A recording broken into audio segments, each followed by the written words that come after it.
Ce dimanche 25 mars 2017, 6e anniversaire de l'élection de Macky Sall à la présidence de la République, le grand jury d'RFM reçoit Mahammed Boun Abdallah Dionne, le chef du gouvernement. Il est l'invité de Mamadou Ibra Kane.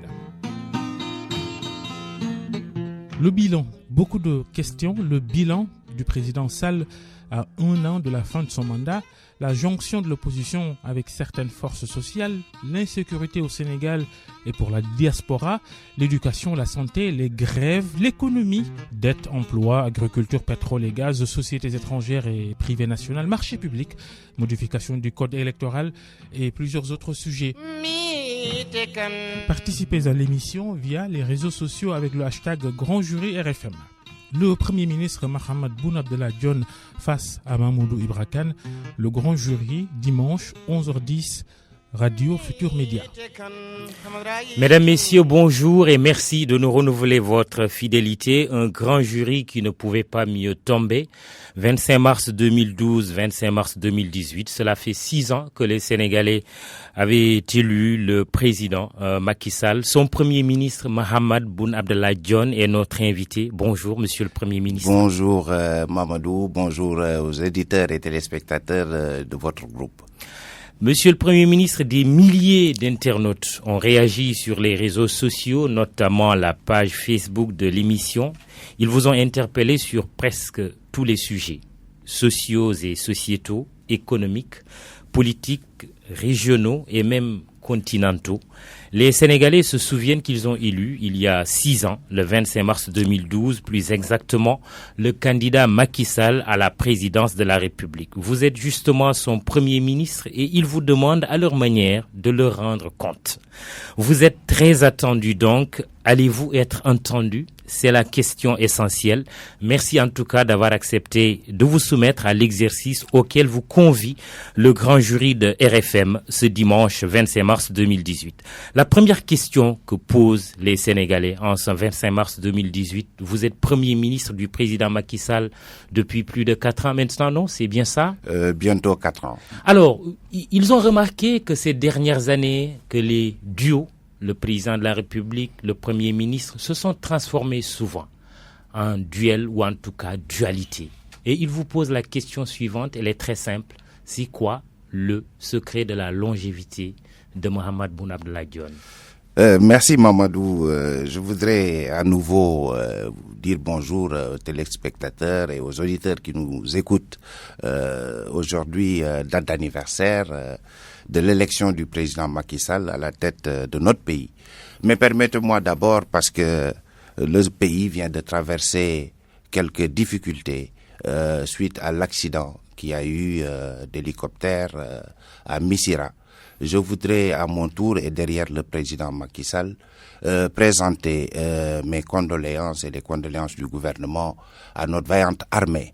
Vous savez, c'était lors d'une mission de service social que malheureusement cet accident a eu lieu et le chef de l'État d'ailleurs a immédiatement ordonné l'ouverture d'une enquête qui est en cours et qui nous permettra de savoir les causes de ce malheureux accident. Il faut surtout avoir la vérité sur ce qui s'est passé. Vous savez, le président Macky Sall... On a Sall vécu le Diola, l'accident de la Sonacos et bien d'autres drames et on a rarement connu la vérité, toute la vérité. Vous savez, le président Macky Sall est un homme de vérité. Nous croyons à Watawasaw bil Haq, comme on dit dans le Coran, comme Dieu a dit. Au nom de la vérité, toute la vérité sera dite. Ça, vous pouvez faire confiance. Cette enquête est menée en partie par les services militaires et en partie également par les services aéronautiques et elle sera dite la vérité pour justement que pareil événement ne puisse se reproduire. Je voudrais saisir l'occasion aussi pour présenter mes vœux de prompt rétablissement à ceux qui sont blessés aujourd'hui. Depuis quelques jours également, il y a au niveau de la diaspora des événements qui se passent et je pense que le chef de l'État l'a dit, toutes les dispositions sont prises par le gouvernement comme il en est d'habitude pour assister les parents, pour assister également les Sénégalais de l'extérieur qui sont en difficulté. Il y a 2 jours encore, c'était à New York, une compatriote qui a de 35 ans, infirmière de son état, qui a fait l'objet d'un meurtre. La diplomatie est en route et travaille avec nos consulats pour que là aussi la lumière puisse être faite. C'est autant de sujets de préoccupation du chef de l'État et de son gouvernement aux côtés du peuple sénégalais et de la diaspora pour que justement le Sénégalais, de là où il se trouve, puisse toujours se sentir sénégalais et qu'il sente la présence de son État et la présence de son pays à ses côtés. Il y a également sur la scène, depuis quelques moments, l'épineuse question des rapts d'enfants. Et je pense que au-delà des instructions qui sont données par le chef de l'État pour justement qu'il y ait une tolérance zéro par rapport à ce phénomène, des mesures sont déjà prises pour justement renforcer la carte sécuritaire sur le plan national et particulièrement dans les grands centres urbains. Des sujets sur lesquels nous allons revenir, c'est quoi votre secret? Alors moi je n'ai pas de secret. Vous savez, entre un chef d'État et un Premier ministre, les choses sont très claires. Elles sont très claires et définies par la Constitution. La Constitution parle du président de la République comme clé de voûte du système, parce que c'est lui qui détient le suffrage des Sénégalais, c'est lui qui est élu au suffrage universel. Un Premier ministre est nommé par le président de la République. Le président de la République détermine la politique de la nation. Donc, comme disait Senghor, dans le système présidentiel déconcentré que nous vivons, tout part et tout converge vers le président de la République. Le Premier ministre, on en parle dans la Constitution. On dit d'ailleurs à sa nomination, le Premier ministre présente sa politique, sa déclaration de politique générale à l'Assemblée nationale. On en parle quand on en parle de manière collective, parce que le gouvernement est solidaire et on dit le gouvernement. Pendant que le chef de l'État définit la politique de la nation, le gouvernement coordonne et met en œuvre cette politique. Et on dit sous l'autorité du Premier ministre. Donc un Premier ministre, il est là pour coordonner, pour mettre en perspective la politique de la nation incarnée par le chef de l'État, qui en est le seul, j'allais dire, dépositaire. Parce que on l'élit sur la base de sa vision. Le gouvernement met en œuvre. Vos prédécesseurs, certains d'entre eux en tout cas, ont mal lu la Constitution. C'est le fond de votre pensée? Moi, non. Moi, je dis j'ai lu la Constitution. Et j'ai eu aussi un modèle. J'ai comme modèle le Premier ministre Macky Sall. J'ai été son directeur de cabinet. Et je pense que pendant qu'il était Premier ministre, il a eu une lecture attentive de la Constitution. Il avait un grand respect pour le chef de l'État et il a travaillé dans la loyauté et le sérieux pour justement mettre en œuvre et coordonner la vision de ce chef de l'État. Un homme politique français a dit un Premier ministre qui dure est un Premier ministre qui endure, mais Abdou Diouf, plus proche de nous, qui a été Premier ministre pendant 10 ans, Premier ministre de Senghor, a dit un Premier ministre doit même avaler des bois. C'est quoi? Votre philosophie correspond à ces deux réflexions? Non, tout dépend du président de la République. Je pense que le président de la République, il y a des présidents de la République qui certainement font avaler des couleuvres. Ce n'est pas le cas du président Macky Sall. Le président Macky Sall, vous n'avalez pas de couleuvres? Non, du tout. Le président Macky Sall, les Sénégalais le connaissent. C'est un monsieur qui est respectueux. C'est un monsieur de mesure. Et c'est ce chef de l'État qui nous inspire dans le comportement par rapport déjà au peuple sénégalais. C'est un monsieur qui respecte le peuple, c'est un monsieur qui respecte les citoyens. Et je pense que il le dit souvent d'ailleurs, il y a des types de profils, des types de comportements, quand vous les avez, vous pouvez pas être à côté de lui. Comme par exemple? Non, vous m'appelez à une relance. Non, mais quel type de comportement? Des comportements. Si vous êtes, si vous manquez de respect au peuple, si vous n'êtes pas attentif aux grandes espérances du peuple, vous ne pouvez pas être son premier ministre. C'est le impossible. Premier ministre, Mohamed Boun Abdallah Dionne, est l'invité du grand jury d'RFM, 25 mars 2012, 25 mars 2018. Cela fait 6 ans donc que le président Sall est élu à la tête de l'État du Sénégal pour un septennat. Dans moins d'1 an, il va remettre son mandat en jeu. Êtes-vous convaincu que son bilan soit en mesure de lui assurer une victoire au premier tour? Moi, je suis convaincu que le 24 février 2019, nous allons fêter la réélection du président de la République. Ah oui? Pourquoi? Parce que, je le disais hier à la jeunesse de Benno Bokk Yakaar, l'homme de la situation aujourd'hui au Sénégal, c'est le président de la République, le président Macky Sall. Il y a aujourd'hui dans le microcosme, ses adversaires, oui, mais dans le microcosme politique sénégalais, comme je le rappelais hier, il y a deux profils d'hommes politiques, il y a 2 candidats. Il y a Macky Sall qui parle au peuple sénégalais et il y a tous les autres qui parlent à Macky Sall. Vous pouvez pas aujourd'hui, tous les jours, lettres ouvertes au président Macky Sall sur le pétrole, sur les rapts d'enfants, sur ceci, sur cela. Je pense que la classe politique sénégalaise, de manière générale, gagnerait d'ailleurs à moins instrumentaliser l'actualité et à travailler sur le moyen et long terme. C'est quand même des sujets sérieux, monsieur le Premier ministre. Mais c'est des sujets très sérieux. Le pétrole, le gaz, les rapts d'enfants. Oui, c'est des sujets très sérieux, mais quelle offre politique derrière? C'est bien de parler au président Macky Sall. Le président Macky Sall, il vient avec une offre politique. C'est ça le plan Sénégal émergent. Une offre politique sur laquelle il a eu à travailler. Il a fait le tour du pays, 80 000 kilomètres dans le pays. C'est comme ça que le PUDC est né. C'est comme ça que les bourses de sécurité familiale sont nées. C'est comme ça que la couverture maladie universelle est née. C'est comme ça que Promoville est né. C'est comme ça que aujourd'hui on vit même une crise de surproduction en matière agricole, parce que partout il a vu que c'était peut-être dépassé au XXIe siècle de continuer à travailler avec la houe. C'est pourquoi il subventionne 60% des tracteurs. Un tracteur qui coûte 20 millions aujourd'hui, vous l'avez à 8 millions, 12 millions payés par l'État. Si aujourd'hui vous êtes un pêcheur sénégalais, le moteur Yamaha qui vous permet de faire travailler votre famille, 10 jeunes, merci pour aller en pub, mer, c'est... J'aurais bien voulu entendre Yamaha, quelque chose qui renvoie au Sénégal. Voilà, Yamaha, mais parce que... ça vient de l'étranger oui, aussi. parce que... On vous reproche justement de faire la part belle aux sociétés étrangères. Mais non, il faut... L'économie, le secteur réel, c'est la réalité. Oui. Aujourd'hui, je pense que c'est Rostow qui avait défini ça, un grand économiste, c'est les stades de développement. Aujourd'hui, avant d'aller plus loin, Mamadou, vous portez une montre, j'en porte une. Est-ce qu'elles sont faites en Afrique? Est-ce qu'on domine la technologie pour faire? Faites en Afrique. Très bien, mais ça c'est le secteur privé, c'est pas l'État. Donc créons les conditions. Il faut accompagner le secteur privé. C'est ce que nous faisons. Créer des champions. C'est ce que, mais c'est facile à dire. Mais c'est ce que nous disons, des États l'ont fait, des États l'ont fait. Lequel? Le Maroc l'a fait. Le Maroc aujourd'hui, le Maroc a beaucoup de marchés chez nous. Mais attendez. La Turquie l'a fait. Non, attendez. Je dis, le Maroc a un système bancaire privé qui aujourd'hui rachète nos banques en Afrique subsaharienne. Mais les banques sénégalaises, elles appartenaient à qui? À des Chinois ou à des Turcs? Non, à des Sénégalais.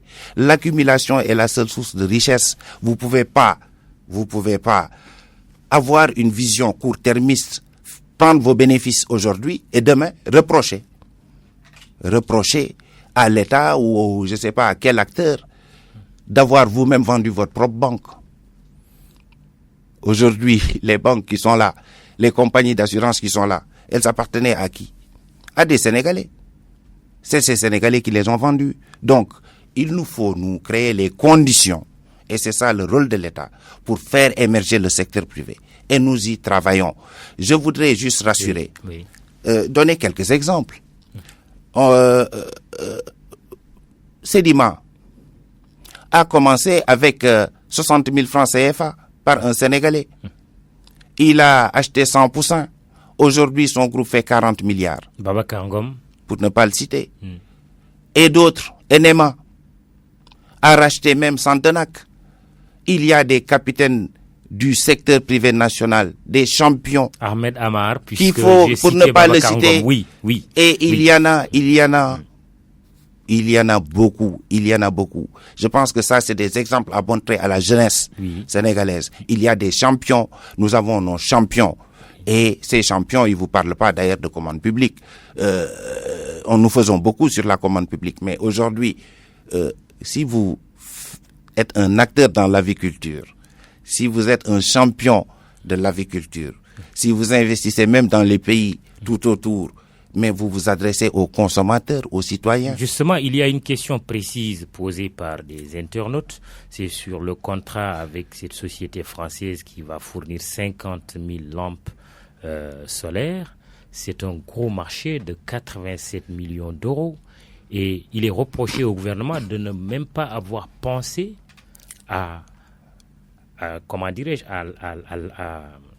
aux sociétés sénégalaises qui pourraient bien être associées au marché. Oui, je pense qu'il faut s'informer. L'assemblage, par exemple. Mais il faut s'informer.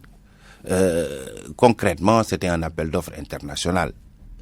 Il y avait des sociétés chinoises, donc c'est pas le critère d'une société française, elle aurait pu être chinoise. Parce qu'il y avait des Chinois qui avaient soumissionné. Et il y a des critères. Je pense que le gouvernement est un gouvernement sérieux, avec des ministres sérieux aussi qui travaillent, des directeurs généraux qui travaillent. Quelle est la part du secteur privé sénégalais dans ce gros contrat, ce gros marché? Mais bien sûr, il y a mieux. Oui. C'est une usine qui va être montée sur place.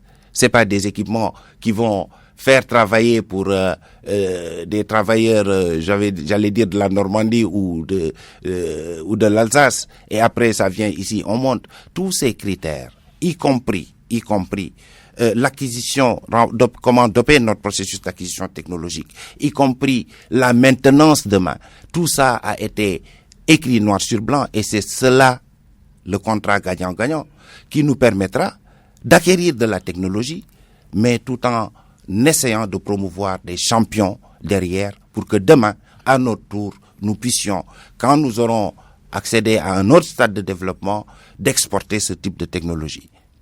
Alors, pour beaucoup d'observateurs, c'est sur le thème des valeurs et de la rupture que le président Macky Sall, qui traduit cela d'ailleurs par ce qu'il appelle une gestion sobre et vertueuse, qu'il a été élu, que les Sénégalais lui ont fait confiance. C'est également sur le même thème que beaucoup le critiquent aujourd'hui. Comment expliquez-vous ce décalage?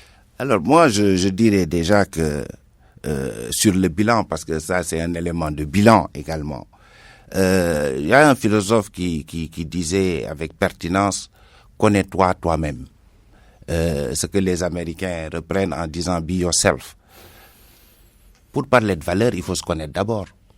Le plus grand chantier pour se découvrir a été lancé par le président Macky Sall. C'est l'écriture de notre histoire. Il a mis en place un comité présidé par le professeur Iba Der Thiam avec les meilleurs historiens, les meilleurs scientifiques du pays.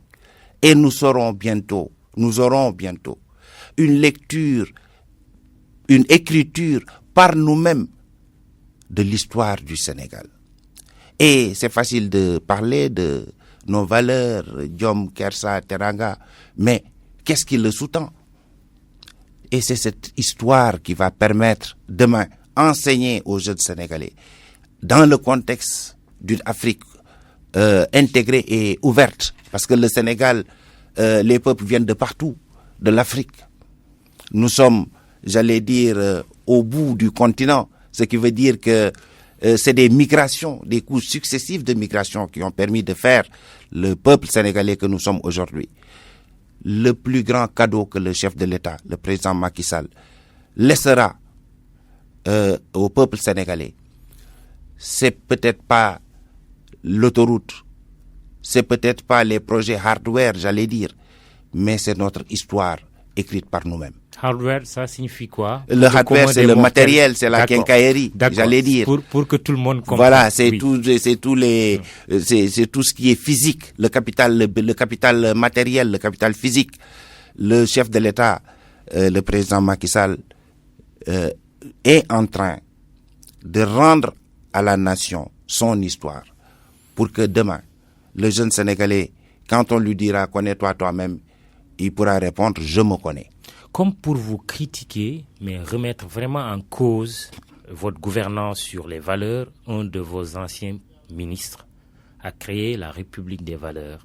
Il vous a reproché nommément, vous, Premier ministre, d'avoir signé le contrat avec Total dans l'ignorance totale des enjeux. Vous répondez quoi? Non, je pense que... Et qu'il a démissionné de votre gouvernement. Non. Vraiment, je suis pas venu ici, je pense, pour sortir... voilà, pour parler de l'activité gouvernementale, de comment ça se passe. C'est pas ça qui intéresse les Sénégalais. Ce qui les intéresse, c'est la perspective qui est offerte par le président Macky Sall. On est un jour d'anniversaire, nous célébrons c'est sa 6e année à la tête du pays. Quel message porte-t-il et quelle est la pertinence de ce message? Qu'est-ce qu'il a réalisé? Je pense qu'on est là pour cela. Maintenant, comme vous en parlez, moi je me dérobe pas au nom de la vérité. Premièrement, ce monsieur n'a pas démissionné. Il a été démis par le chef de l'État devant moi. Nous étions 3. Donc ça, je tiens à le dire. Monsieur il n'a pas démissionné. Oui, dis c'est moi, monsieur, je prends la responsabilité. Ce monsieur n'a pas démissionné. Oui. Il a été démis pour des raisons non liées à des valeurs, mais des raisons de performance. Quand on vous donne un objectif et vous allez à Paris, vous travaillez avec des équipes de Total comme d'autres, vous rentrez à Dakar, un objectif est donné en matière de délai, les services de Total viennent des mois ici, travaillent avec les experts sénégalais, les textes sont prêts. Et quand les textes sont prêts, vous demandez 15 jours de plus au Premier ministre. Parce que vous demandez que y a une incidence financière, que tel ministre puisse regarder, alors que nous avons pris l'engagement et invité même les partenaires en question pour que, après que ce travail soit terminé, pour signer. Si vous êtes un manager, c'est la décision. Si vous n'arrivez pas à décider, le chef de l'État n'a pas besoin de tels collaborateurs. Et le chef de l'État a démis ce monsieur. C'est ça la réalité, au nom de la vérité historique, et il le sait. Qui demande une commission d'enquête parlementaire ou un jury d'honneur? Mais il n'y a pas de jury d'honneur, il n'y a aucune vérité ou cachée. Le code pétrolier, il est clair, cher ami Mamadou. Le code pétrolier, les ministres ou le Premier ministre, ils travaillent pas dans le néant. Tout est encadré. Le code pétrolier régit ce type de documents. Et c'est les mêmes documents qui sont signés. On en a aujourd'hui sur la table au moins 10 contrats en cours. Et c'est les mêmes, selon les mêmes conditions. Donc, où est le problème? S'il y a une commission parlementaire, si le Parlement le souhaite, nous sommes prêts.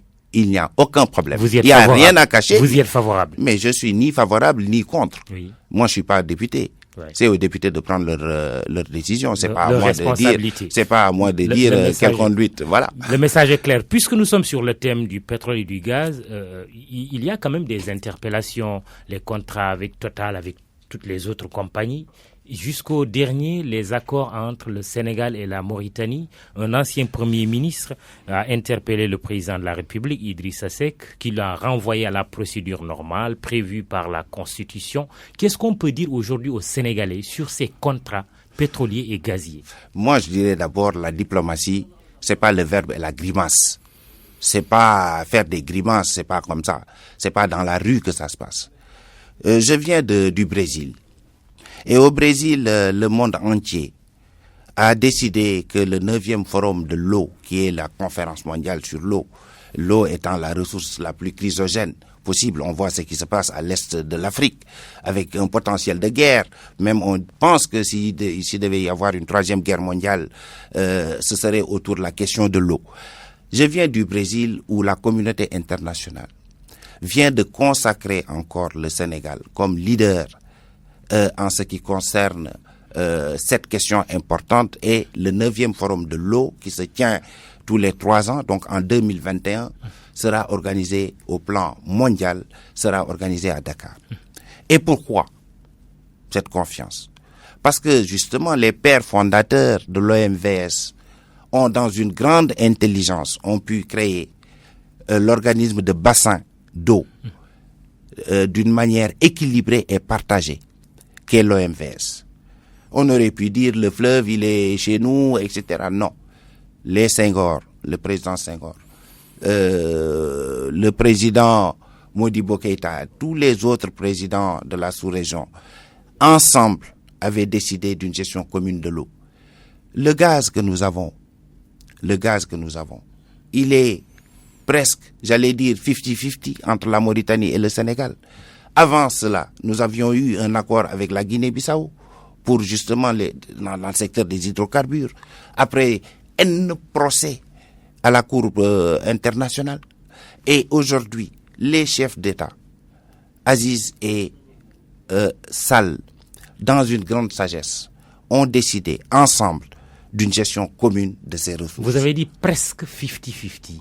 Oui. J'insiste sur le presque. Oui, le presque. C'est du 50-50 ou non. Du presque 50-50? Oui, c'est du presque 50-50 parce oui, en faveur de qui? Mais parce qu'aujourd'hui, j'ai dit presque, parce qu'aujourd'hui, récemment, vous avez entendu le 3e puits qu'on forait sur le requin-tigre, sorti négatif. Aujourd'hui, nous en sommes encore à l'évaluation. C'est pourquoi je dis, pas la charrue avant les bœufs. Le Sénégal aura combien? Mais faudrait-il qu'on sache déjà combien exactement quelle est la quantité de gaz exacte qui existe? Oui, je parle du pourcentage, quoi. 50-50 ou 51-49 non, on en va faveur vers, de qui? Les chefs d'État ont fait le choix d'y aller à 50-50. Et au finish, parce qu'il s'agit d'estimation, et qu'est-ce qui va se passer si la Mauritanie est à 60, nous 40? Qu'est-ce qu'on dira? À l'évaluation exacte. C'est pourquoi, dans une grande sagesse, il est possible de l'envisager. Mais il est pas et 60. Mais non seulement il est possible de l'envisager, mais aujourd'hui le gaz qui est découvert et qui existe, il est à Banda, le puits qui est à 100% en Mauritanie. Nous, on a encore des estimations du potentiel. Donc, c'est parce qu'il y a eu Banda que les compagnies étrangères se sont intéressées en descendant un peu plus. Donc, qu'est-ce qui nous dit qu'au finish, c'est pas nous qui gagnons? C'est pourquoi les chefs d'État, dans une grande sagesse, ont dit, pour que le first gaz, l'exploitation puisse démarrer en 2021, alors qu'il y a encore de la sismique à faire, alors qu'il y a encore de l'estimation de volume à faire, allons-y ensemble à 50-50.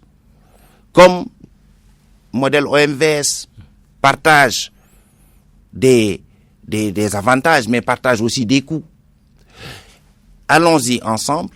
Et l'accord a été signé par les ministres. C'est un ministre qui l'a signé. Le ministre du pétrole. Et après cela, l'accord, comme tous les accords internationaux, comme le prévoit la Constitution, est soumis à l'Assemblée nationale. Donc, nous sommes des légalistes, il n'y a rien à cacher dans ce secteur. Parce que de toute façon, on ne peut rien cacher dans ce secteur. Les majors sont à la bourse et ont l'obligation de transparence. Et le pays, le Sénégal, sous le président Macky Sall, a adhéré à l'ITE et aujourd'hui, nous avons même changé de statut au niveau de l'ITE. Donc nous nous engageons pour la transparence, pas parce que nous sommes d'ailleurs membres de l'ITE, mais au nom de notre peuple. Le Premier ministre de la République du Sénégal est l'invité du grand jury de la RFM. Gros thème, l'emploi. Les jeunes, vous êtes sûr de la victoire du président Sall dès le premier tour en 2019, c'est ce que vous dites, mais il y a que les jeunes vont certainement peser sur la balance. Le président Macky Sall avait promis 500 000 emplois. Vous en êtes à combien aujourd'hui? À 10 mois, 11 mois de cette élection? Non, moi je suis certain que le président Macky Sall a un bon bilan et le peuple est cohérent. Je vous disais avant l'émission que j'ai fait le tour du Sénégal lors des législatives parce que j'avais l'immense honneur de diriger la liste Benno Bokk Yakaar sur décision du président Macky Sall et des leaders de notre coalition. Et le Sénégal est grand et beau. Et le Sénégal est travailleur et sérieux. Et j'ai fait le tour du pays. Et j'ai vu un peuple déterminé, mais un peuple constant. Un peuple qui vit justement les résultats de cette croissance. Le PUDC, si on arrive à le faire, si on met 115 milliards pour la ruralité, pour mettre des pistes là où il en faut, pour mettre des forages là où il en faut, pour donner aux femmes, aux vaillantes femmes sénégalaises des équipements post-récolte, pour mettre de l'électrification partout où il en faut, c'est parce que nous faisons de la croissance. Et c'est cela qui est investi. C'est un programme self-finance financé par l'État, directement. Et des populations aux politiques publiques définies par le président de la République. Et là-dessus, sur le bilan, avant de revenir à la jeunesse, je disais que hier, que si je devais dire pourquoi, en quoi le président Macky Sall est un champion qui... Je vais le chercher d'abord dans un des attributs qui sont propres au chef de l'État, le chef suprême des armées. Regardez la ceinture de feu qu'il y a autour de notre pays. De Dakar à Abuja, regardez l'arc de crise qu'il y a. Tous les jours, des bombes. Tous les jours, des morts. En quoi le Sénégal, la menace zéro n'existe pas? En quoi le Sénégal est aussi sécure? Pourquoi le Sénégal, jusqu'à présent, grâce à Dieu, certes, mais grâce également... Je vous vois toucher du bois. Oui. Je vous vois toucher du bois. Non, je touche du bois parce que j'ai dit grâce à Dieu, mais surtout grâce également au travail qui est fait sérieux du chef suprême des armées pour sécuriser le sanctuaire national avec l'armée nationale. Aujourd'hui, c'est tout un dispositif de veille sécuritaire tout au long de nos frontières. Ça, c'est le bilan. Et personne ne le voit. Si on arrive à dormir, si Mamadou, nous sommes là aujourd'hui un dimanche calmement, en face de l'océan Atlantique, en train d'enregistrer cette émission, c'est qu'il y a des gens qui ne dorment pas. C'est qu'ils ne dorment pas, qui travaillent nuit et jour pour que le pays soit sécurisé. Et ces forces obscurantistes qui occupent les parties de pays limitrophes au nôtre, cherchent des débouchés sur la mer, sont tentés par le Sénégal. Il y a un travail qui est extrêmement important, une réforme que le chef de l'État a eu à faire de notre système de veille stratégique et de renseignement, avec l'unification et de la chaîne de commandement. C'est tout cela qui fait que ce qu'on demande à un chef d'État, sa capacité d'anticipation, la profondeur de sa vision, c'est tout ça qui me fait dire que nous avons un bon chef de l'État. En quoi votre croissance est inclusive? Mais notre croissance, elle est inclusive. Quand je disais tout à l'heure, je prends le secteur de la pêche. Jamais on a eu autant de débarquements au niveau de la part des 600 000 Sénégalais qui travaillent dans le secteur de la pêche. La pêche artisanale. Un moteur, je disais, pour aller pêcher, nous avons 700 km de côte. Le chef de l'État, pour doper les capacités productives, met 1 million sur la table de subventions pour un moteur qui coûte 1 375 000. Allez à Kafountine, allez à Kayar, allez à Fassboy, allez à Goroubac. Faites le tour du pays et vous verrez, vous demandez aux vaillants pêcheurs sénégalais, est-ce qu'ils sont contents du président Macky Sall? Ils vous diront que oui, parce que jamais ils n'ont eu autant de reconnaissance de la part de leur État. Allez dans d'autres secteurs, l'élevage. Le grand problème, la réforme, le vol de bétail, réglé. Reconnaissance du secteur, journée nationale de l'élevage. Doper les capacités de production, doper les capacités de transformation, assister les femmes. Mais c'est tout cela le travail aujourd'hui. Mais l'emploi, vous semblez esquiver la question. Je n'esquive pas, j'arrive. Oui. Sur l'emploi, statistique officielle, ministère du Travail. De 2012, janvier 2012, donc une partie avant le mandat du président, fin 2016, 336 000 créations d'emplois formels. Création moins destruction, en net, 336 000. Jobs, emplois créés par principalement le secteur privé et l'administration. C'est énorme. Il y a un gap. Ça, c'est 2016. Vous avez promis 500 000 emplois. Mais vous savez, oui. Peut-être que si on y met l'emploi informel, les pêcheurs justement dont je parlais, on l'aurait dépassé. C'est pas le chiffre qui importe. Ce qui importe, c'est le revenu, la politique de revenu qui est donnée. Nous avons aujourd'hui chaque année 250 000 jeunes en gros qui arrivent sur le marché du travail, une génération. Et le chef de l'État a instruit le gouvernement de travailler avec le secteur privé pour savoir pourquoi ces jeunes n'arrivent pas à s'insérer. Et nous avons travaillé avec le secteur privé depuis 2 ans. Et nous nous sommes rendus compte d'abord que sur les 250 000 jeunes qui arrivent sur le marché du travail, seuls 6% ont une qualification. C'est-à-dire qu'il y a aujourd'hui des métiers entièrement abandonnés parce que justement, distorsion sur le marché en termes d'information, les jeunes ne savent pas qu'il y a du potentiel dans ces secteurs et ils ne sont pas formés. Et nous avons travaillé avec le secteur privé. Mesure révolutionnaire du chef de l'État, la contribution forfaitaire à la charge de l'employeur, 20 milliards par an. Quand il arrivait, seuls 25% étaient retournés au secteur de la formation professionnelle. Le président de la République, progressivement, et aujourd'hui en 2018, 100% de ces 20 milliards sont retournés à l'employabilité des jeunes, à la formation, à la qualification des jeunes Sénégalais. Et c'est ensemble avec le secteur privé. Aujourd'hui, hier, je faisais un point, parce qu'on a fait un appel à candidature, on était à 17 000. C'est 25 000 jeunes tout de suite, par cohorte de 25 000 jeunes par an, qui vont être formés pour avoir un métier. Et le chef de l'État a décidé, il en a parlé dans son discours à la Nation le 31 décembre 2016, d'allouer, grâce à ces fonds disponibles de la CFCE, 40 000 francs par mois, le SMIC, à tout jeune qui, formation duale, lundi, mardi, mercredi, il est en entreprise, jeudi, vendredi, il est à l'école et il apprend son métier. Et première année, 40 000, deuxième année, on baisse. 50-50, l'entreprise met 20, on met 20. Troisième année, on met un peu moins, l'entreprise monte. Et quatrième année, ce jeune, il est en entreprise, il est inséré. Mais vous avez créé la DER comme pour jouer votre dernière carte. Est-ce que ce n'est pas un constat que vous n'avez pas encore réussi dans le domaine de l'emploi? Non, mais la dernière carte, c'est quoi la dernière carte déjà?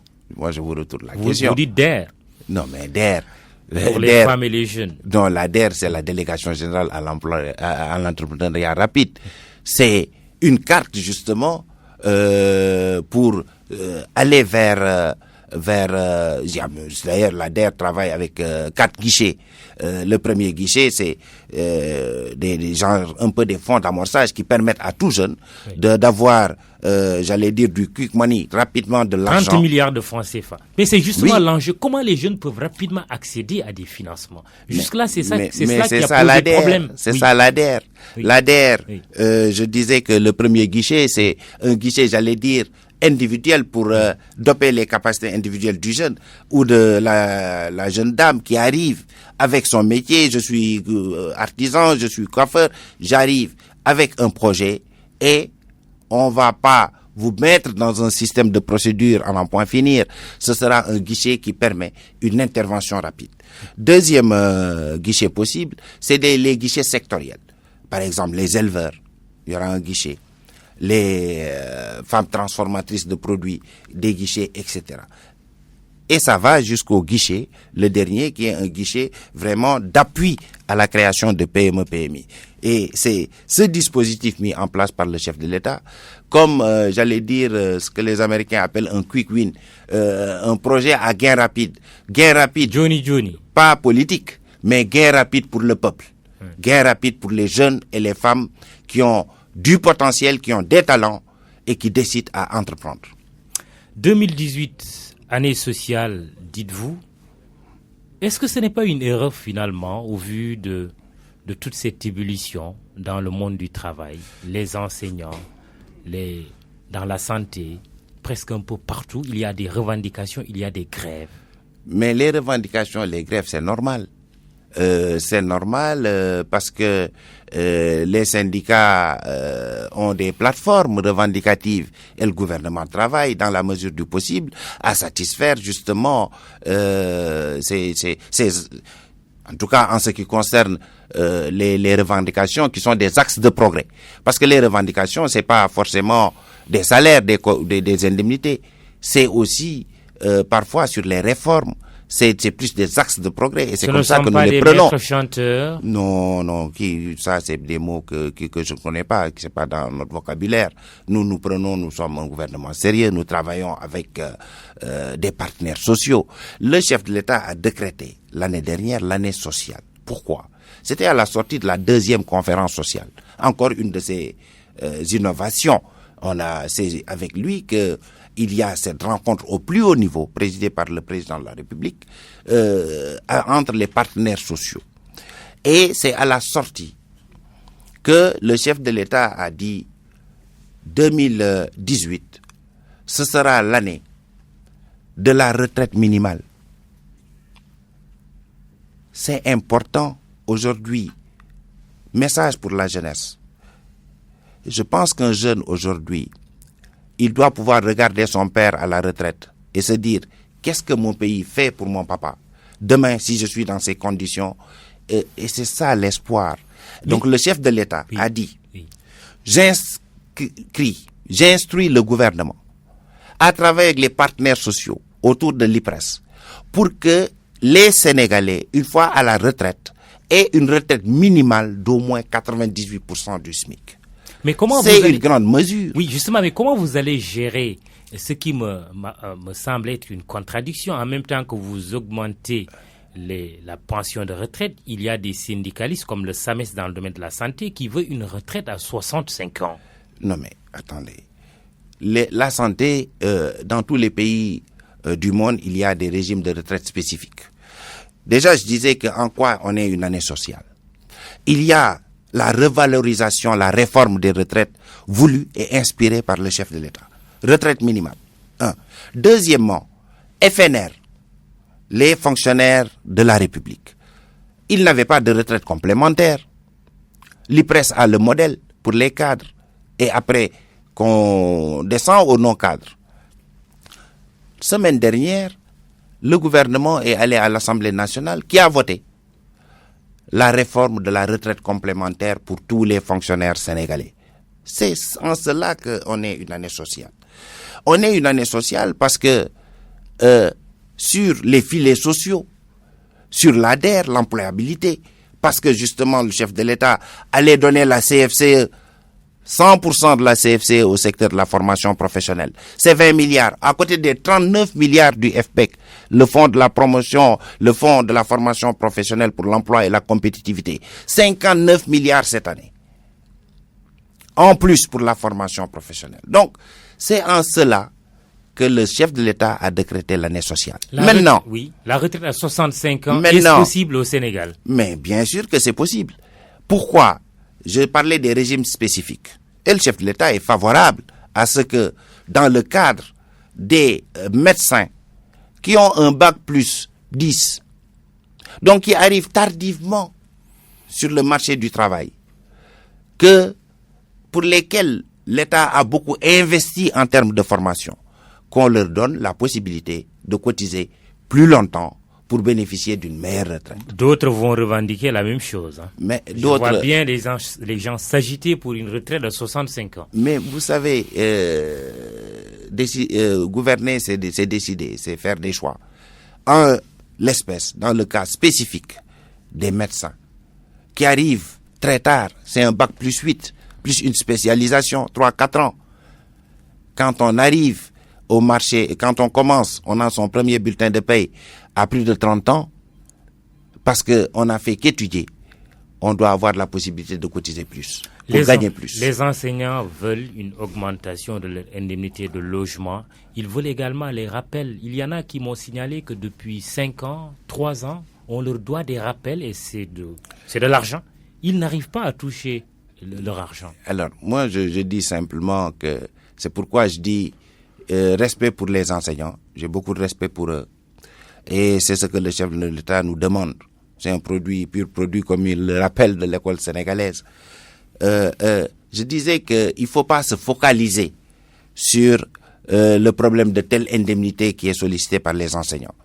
Le problème, c'est le passif, ce que le chef de l'État a trouvé.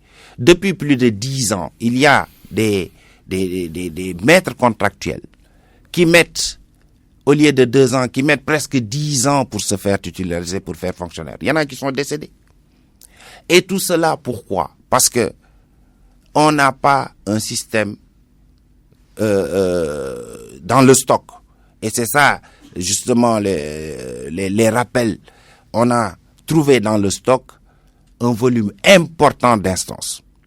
Et nous en avons rendu compte au chef de l'État, qui a décidé d'ailleurs, et qui nous a instruit, d'accélérer l'informatisation du système de gestion des ressources humaines de l'État, de la fonction publique, de la direction générale de la fonction publique.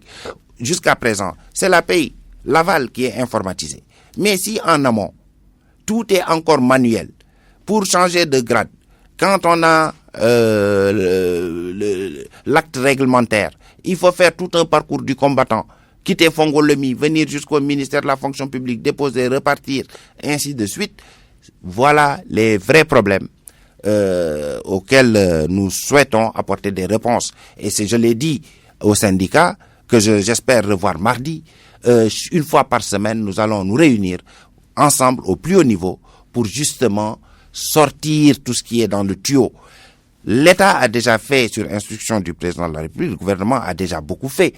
L'année dernière, c'est près de 24 milliards qui ont été dépensés au titre des rappels. Cette année, c'est 32 milliards qui sont inscrits au budget de l'État pour justement les rappels. Et c'est toutes ces questions qui sont aujourd'hui sur la table. Et nous appelons, j'en profite pour appeler vraiment les enseignants, comme je l'ai déjà fait, à suspendre leur mot d'ordre de grève, etc., qu'ils continuent les cours, et c'est possible. Vous mettez quoi sur la table? Mais on met beaucoup sur la table. Oui, sur l'indemnité de logement. Non, l'indemnité de logement, le chef de l'État a déjà décidé d'une revalorisation ils étaient de 25%. Ils étaient quand même à 60 000, y compris les profs d'université. C'est tout le monde qui l'a. Aujourd'hui, 75 000, c'est votre engagement. 75 000, c'est l'engagement au plan budgétaire, c'est aujourd'hui la limite dans le cadre du cadrage. Mais il n'y a pas que ça. Hors de question d'aller à 80 000. Vous savez, on n'est pas à Sandaga, on ne discute pas de je mets 60 ou 70 ou 75. Le chef de l'État nous a donné une doctrine en ce qui concerne les négociations. Et c'est ce que nous appliquons depuis toujours. Il dit, faites tout ce qu'il est possible de faire, mais ne promettez jamais quelque chose que vous ne pourrez pas faire. Et c'est ça la doctrine du gouvernement. Pourquoi on va bloquer, on va dire aux enseignants, voilà, c'est pas possible, alors que c'est possible. Si c'était possible, on l'aurait dit. Donc il n'y a pas de problème particulier à cela. Combiné d'autres aussi engagements qui avaient été pris et qui sont en train d'être relevés sur une plateforme de 32 points.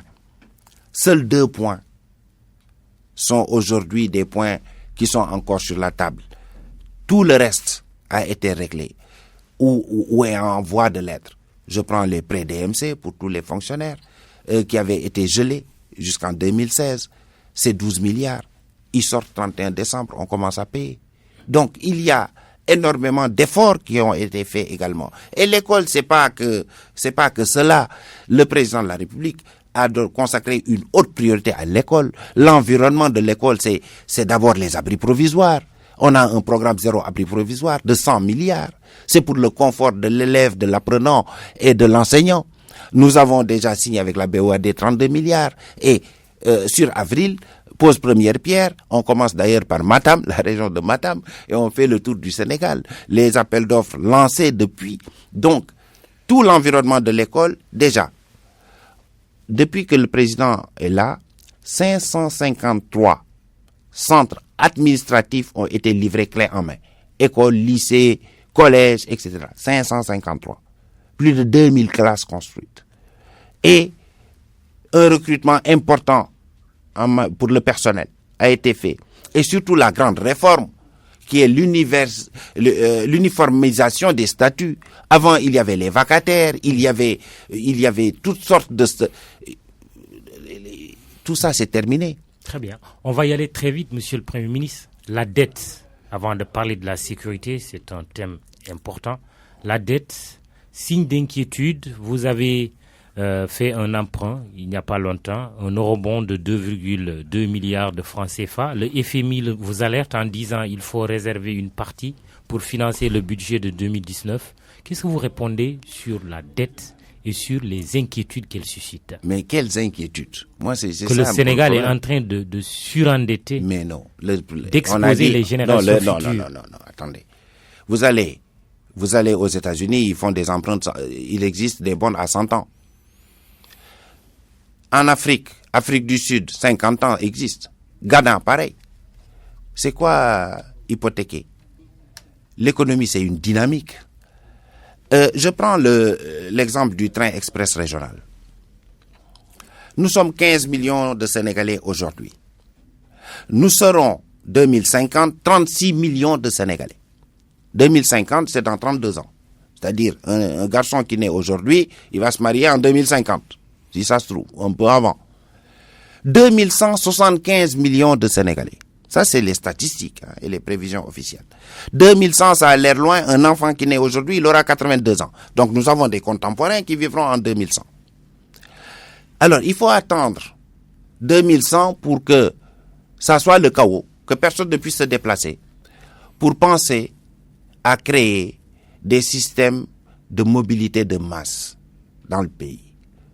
Le président Macky Sall est un leader qui voit peut-être ce que les autres ne voient pas, qui voit loin.